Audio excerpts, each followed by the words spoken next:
there's two types of diabetes. We have type 1 diabetes and we have type 2 diabetes. Type 2 diabetes I'll be talking about specifically today because that's the type of diabetes that is most prevalent in our population and also what is preventable when we look at a healthy lifestyle.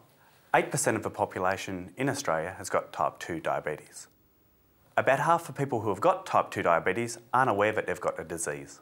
So some of the risk factors of developing type 2 diabetes include getting older for one, being a male, being of Aboriginal, Torres Strait Islander, Pacific Islander or Maori descent, also those of Indian or Asian ethnicity, having a family member with type 2 diabetes, being inactive or leading a sedentary lifestyle, having a waist circumference for males that's greater than 102 centimetres. In preventing type 2 diabetes, it really comes down to maintaining a healthy lifestyle. Weight loss is important. We look at a weight loss of 5 to 7%. We're looking to maintain a low-fat, high-fibre diet. We also advise to maintain an exercise program of 30 minutes per day. Some examples of exercise include just decreasing our sedentary behaviour. It doesn't have to be joining a gym. It can simply be getting off the tram a stop earlier and walking. It could be just playing a game of golf or just any type of recreational activity that's not sitting down. When we're talking about a high-fibre diet, we're talking about high-fibre breakfast cereals. So this may include rolled oats rather than instant oats. It may be an untoasted muesli, a high bran or a high fibre breakfast cereal, grain breads or a sourdough bread rather than a white bread or a wholemeal bread. We're looking at fruit instead of fruit juice. Fruit's got lots of fibre in it. It's important to note that fruit juice doesn't. The fibre's been removed in the processing. A low-fat diet means don't eat the fat that's on the side of meat.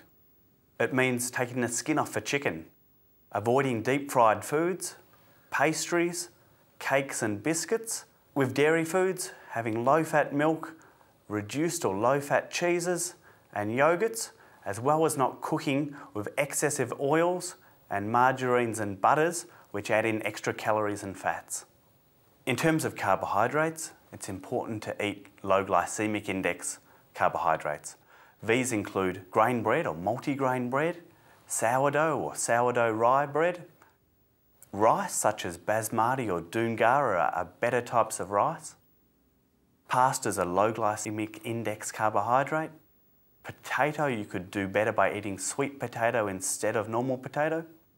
If you're eating breakfast cereals such as an untoasted muesli or breakfast cereals like rolled oats instead of instant oats, they're all digested slower and better for blood sugar levels. Looking at portion sizes is important because it's our overall intake which has an effect on our weight, diabetes control, as well as ensuring that we've got adequate nutrition.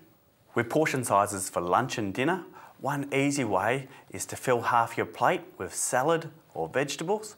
These don't contain a lot of calories, but they provide lots of nutrients. Fill 1/4 of your plate with carbohydrate foods, ideally the low glycemic index carbohydrates, such as basmati rice or sweet potato or grain bread.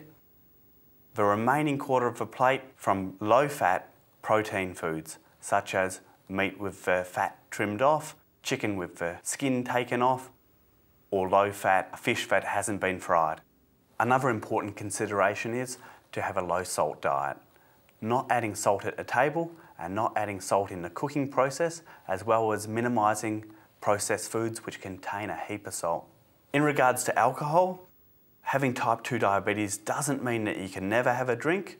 The national guidelines are for no more than 2 standard drinks per day and not to start drinking if you don't currently drink. So in summary, losing weight, it's really important. Maintaining a low-fat, high-fibre diet, get your portions right and maintain 30 minutes of activity every day.